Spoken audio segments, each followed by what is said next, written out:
తాకట్లో ఉన్న మీ బంగారాన్ని విడిపించి ఆ రోజు ఆన్లైన్ రేటుకి కొంటాం. Sharma gold company. అందరికీ నమస్కారం. వసంత పంచమి శుభాకాంక్షలండి. నేను గీతాంజలి. ఈ వసంత పంచమి ఎంతో విశేషం అంటారు. మాఘమాసంలో వసంత పంచమి గురించి విశిష్టత తెలుసుకుందాము. అలాగే మనకి ముందుగా గుర్తొచ్చేది సరస్వతి అమ్మవారి పూజ, అక్షరాభ్యాసాలు. అసలే శుక్రమౌఢ్యమి, అక్షరాభ్యాసాలు ఇప్పుడు చేయించవచ్చా? ఇది పెద్ద సందేహం అందరికీ. అలాగే అంటే ఇంట్లో సాధారణంగా ఆ రోజున మనం ఎలా పూజ చేసుకోవాలి, విధి విధానాలు ఏమన్నా ఉన్నాయా, ఏమన్నా నియమాలు పాటించాలా, వీటన్నిటి గురించి తెలుసుకుందాం. వివరించేందుకు ప్రస్తుతం మనతో పాటు ఉన్నారు ప్రముఖ జ్యోతిష్యులు, సంకల్ప మందిర్ నిర్వాహకులు బ్రహ్మశ్రీ నందిబట్ల శ్రీహరి శర్మ గురువు గారు. వారితో మాట్లాడదాం. గురుగారు నమస్కారం అండి. వాగర్థావివ సంపృక్తౌ వాగర్థ ప్రతిపత్తయే జగతః పితరౌ వందే పార్వతీ పరమేశ్వరౌ ఆదిత్యాయ చ సోమాయ మంగళాయ బుధాయ చ గురుశుక్ర శనిభ్యశ్చ రాహవే కేతవే నమః. శృంగేరి జగద్గురు పీఠాధిపతులకి, కంచి పీఠాధిపతులకి నమస్కారములు తెలియచేసుకుంటూ కార్యక్రమాన్ని ప్రారంభిద్దాం. గురుగారు, వసంత పంచమి మేము ఇందాక చెప్పినట్టుగా మా అందరికీ తెలిసింది. మేము ఎప్పుడు ఆరాధించేది సరస్వతి అమ్మవారిని ఆ రోజు విశేషంగా. అసలు విశిష్టత తెలియజేస్తారా? అసలు వసంత పంచమి అంటే ఏంటి? వసంత పంచమి ప్రధానంగా మనకు మాఘమాసంలో వస్తుంది, అందరికీ తెలిసిందేనమ్మా. ఈ రోజునంతా సరస్వతీదేవి ఆరాధన, అలాగే అక్షరాభ్యాసాలు ఇవన్నీ జరుగుతూనే ఉంటాయి. మరి వసంత మాసం రాకుండానే వసంత పంచమి ఎలా అయింది? అదే ఎలా అయ్యింది అంటే వసంతుడికి మన్మధుడికి ఉన్నటువంటి స్నేహ బాంధవ్యాలు, ఈ కారణం చేత మాఘమాసంలో వచ్చే పంచమిని వసంత పంచమి అని అంటారు. అంతేకాకుండా మనకు యుగ యుగాలుగా పూర్వకాలంలో అసలు ఉగాది వసంత పంచమి నుంచి ప్రారంభమైంది. వసంత ఋతువు ఈ వసంత పంచమి నుంచి ప్రారంభమైంది. కాలక్రమేణా అది మనకు వసంత ఋతువు మనకు ఈ చైత్రమాసం నుంచి ప్రారంభమయ్యేటట్టుగా ఉంది. అంటే ఈ ఋతువు మారిన పేరు మారలేదు చూడండి, అది కారణం. ఇదే కారణంగా ఉండేది. అంతేకాకుండా వసంతం వస్తుంది ఈ పంచమి తిథి నుంచి అని చెప్పి, అంటే వసంతం అంటే ఏంటి? మనకు అర్థము కంటికి ఇంపుగా ఆనందంగా కనిపించేది వసంతం అవుతుంది. ఇప్పుడు మన జీవితంలో వెలుగులు వచ్చాయి అని చెప్పుకుంటాం కదా, మన జీవితంలో నా జీవితంలో వసంతం రాబోతుందిరా అని, నవ వసంతాలు ఈ వసంతం అంటే ఆనందంగా ఉండేటువంటిది అని. అంటే ప్రకృతి అంతా ఈ రోజు నుంచి, అంటే చలికాలము ఈ శిశిర ఋతువులో, హేమంత ఋతువుల్లో ఉండేటువంటి చలికాలం అంతా ఉంది కదమ్మా. ఈ చలికాలంలో ఆకులన్నీ రాలిపోతాయి, కాండములు మాత్రమే మిగులుతాయి.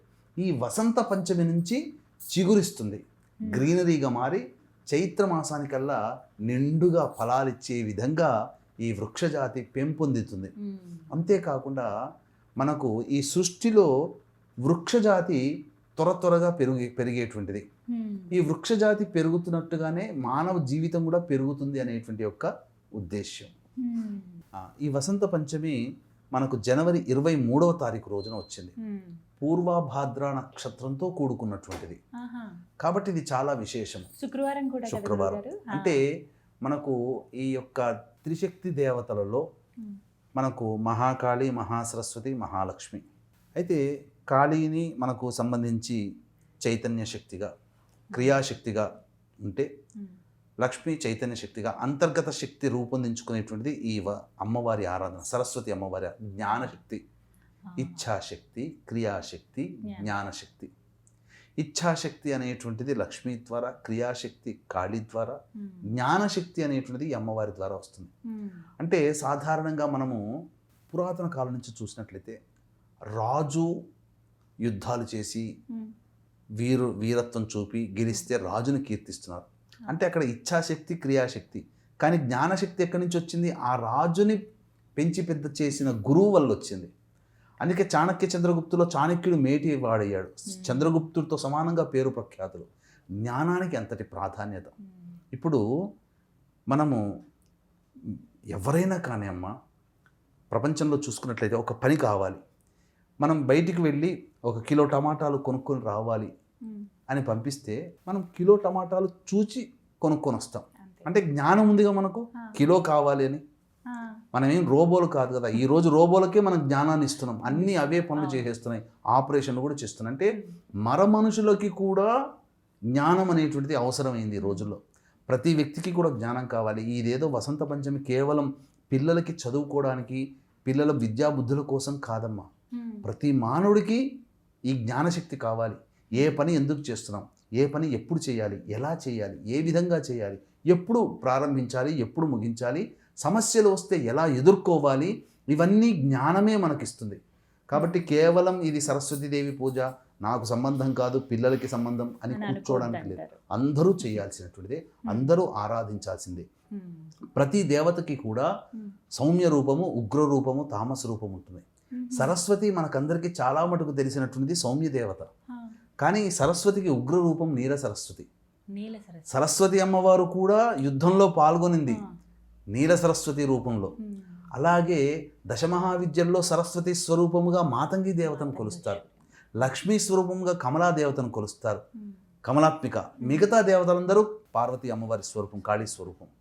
కాబట్టి ఈ మాతంగి అనేటువంటిది చాలా విశేషం. అమ్మవారి చేతిలో వీణ పట్టుకొని అష్టభుజాలతో వెలిసెల్లుతుంది, రాజశ్యామల.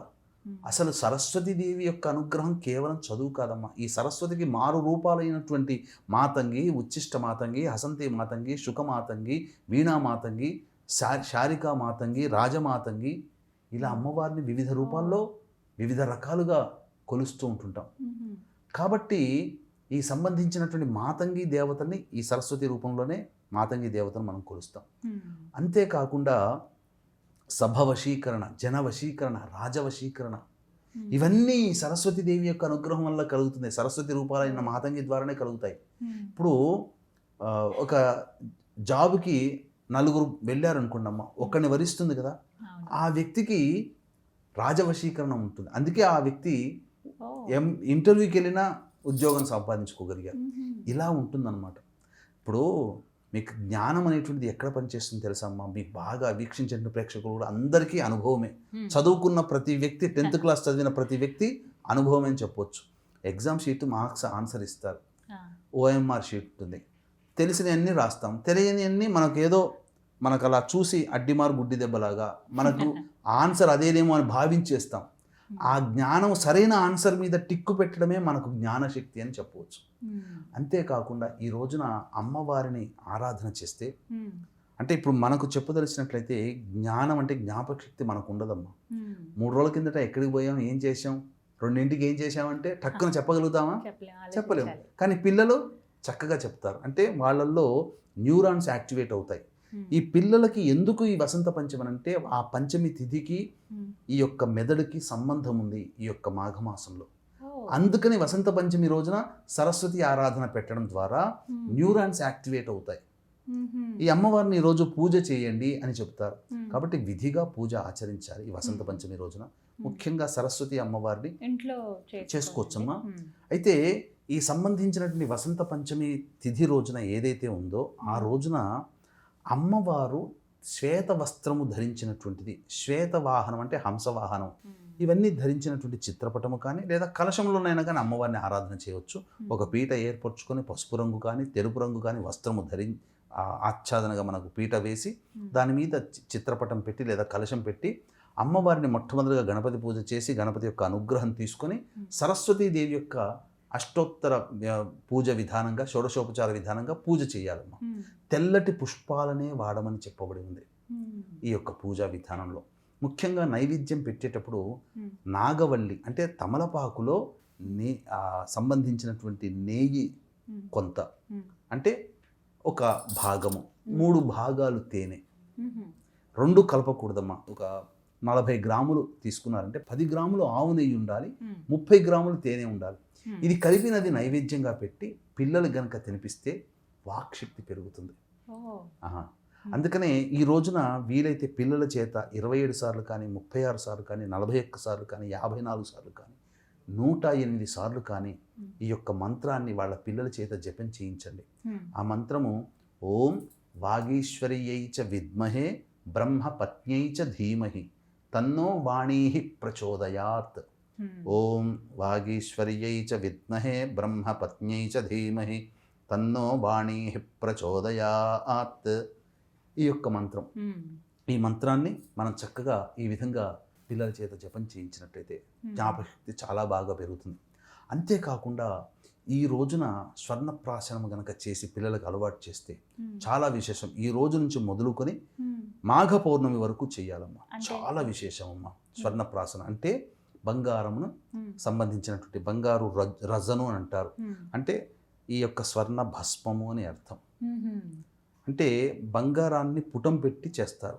బయట మార్కెట్లో బంగారం ఎలా ఉంటుందో అలా మెరిసే పొడిని పెట్టి చూపిస్తారు, అది బంగారం కాదు. బంగారం పుటం చేసేసి భస్మం చేస్తే గచ్చకాయ రంగు కలర్లోకి వచ్చేసేస్తుంది. కాబట్టి ఆ భస్మాన్ని తేనెలో బాగా చిలికి ఈ రోజున నుంచి మొదలుకొని పౌర్ణమి వరకు గనక తినిపిస్తే పిల్లల్లో ఇక ఎప్పటికీ తరిగిపోయినటువంటి వాక్శుద్ధి, ఆటిజం భావాలతో ఇబ్బంది పడుతున్నటువంటి వాళ్ళకి, అలాగే జ్ఞాపక శక్తి లోపించి ఇబ్బంది పడుతున్నటువంటి వాళ్ళకి ఈ యొక్క సంబంధించినటువంటి స్వర్ణప్రాసనం చేయిస్తే తప్పకుండా వాళ్ళకి జ్ఞాపక శక్తి పెరుగుతుంది, అన్ని విధాలుగా పెరుగుతాయి. దేవతానుగ్రహాన్ని పొందే ప్రయత్నం ఈరోజు ఖచ్చితంగా చేయాలమ్మా.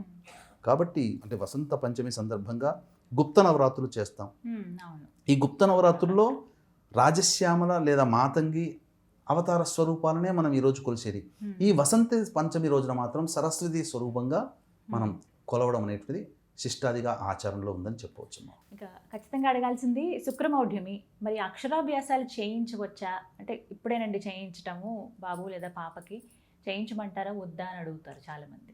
శాస్త్ర ప్రకారం గనక మనం చెప్పుకోదలిస్తేనమ్మా, శుక్రమూఢమి ఉన్నటువంటి కారణం చేత ఎటువంటి శుభకార్యాలు చేయకూడదు. అక్షరాభ్యాసం అంటే ఏంటి? ఆ పిల్లవాడికి లేదా అమ్మాయికి జీవితంలో మొట్టమొదటిసారి విద్యను నేర్పించే అవకాశాన్ని కల్పించడం. ఇలా మొట్టమొదటిసారి కల్పించేటువంటి అవకాశాన్ని ఇలాంటి మూఢములు దుర్దినాలలో చేయకూడదు.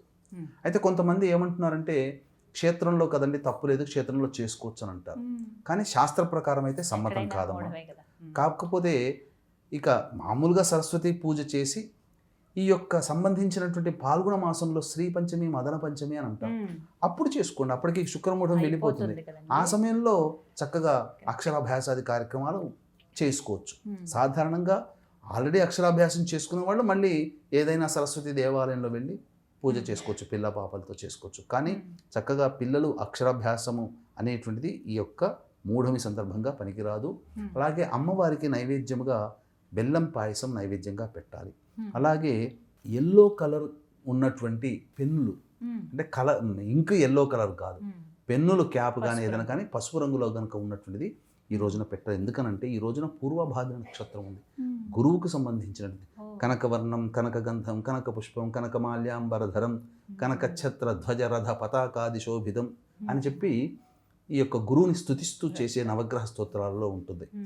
కాబట్టి కనకవర్ణం అంటే పసుపుపచ్చ, కాబట్టి పసుపుపచ్చ రంగు వర్ణంతో ఉన్నటువంటి పెన్నులని పూజా దగ్గర పెట్టి పిల్లలకి ఇచ్చేస్తే కనుక చక్కగా ఉంటుంది. ఇక వీక్షించేటువంటి ప్రేక్షకులకి కూడా ఈ యొక్క జనవరి 29వ తారీఖు రోజున భీష్మ ఏకాదశి, ఎవరి కుటుంబంలోనైతే తండ్రి వైపు 6 తరాలు తల్లి వైపు 3 తరాలు దుర్మరణాలు పాలై పితృదేవతలు త్రిశంకు స్వర్గంలాగా మోక్షాన్ని పొందకుండా ఉంటారో వారి వలన ఇబ్బందులు సమస్యలు అనేటివి కలుగుతుంటాయి. ఏ పని ముందుకు సాగదు, అన్ని దగ్గర దాకా వచ్చి వెనక్కి వెళ్ళిపోవడం జరుగుతుంటాయి. కాబట్టి ఇటువంటి దోషాలు పంచశాపాలుగా మారి మానవుని ఇబ్బంది పెడతాయి. కాబట్టి ఆ విధంగా పంచశాపాల నివృత్తికి 29వ తారీఖు రోజున భీష్మ ఏకాదశి రోజున మన పీఠమాధ్వర్యంలో పంచశాప నివృత్తి పూజలు హోమాలు జరుగుతాయి. 28వ తారీఖు రోజున బయలుదేరుతాం. అవకాశం ఉన్నవాళ్ళు స్క్రీన్పై కనిపిస్తున్న నెంబర్కి కాంటాక్ట్ చేసి మీ గోత్రనామాలు నమోదు చేసుకోవచ్చు. రాలేని వారు బ్రాహ్మణుని కర్తగా పెట్టి ఈ కార్యక్రమాన్ని కూడా జరిపించుకోవచ్చు. చక్కగా వివరించారు గురుగారు, ధన్యవాదాలండి. సర్వం శ్రీ ఉమామహేశ్వర పరబ్రహ్మార్పణమస్తు.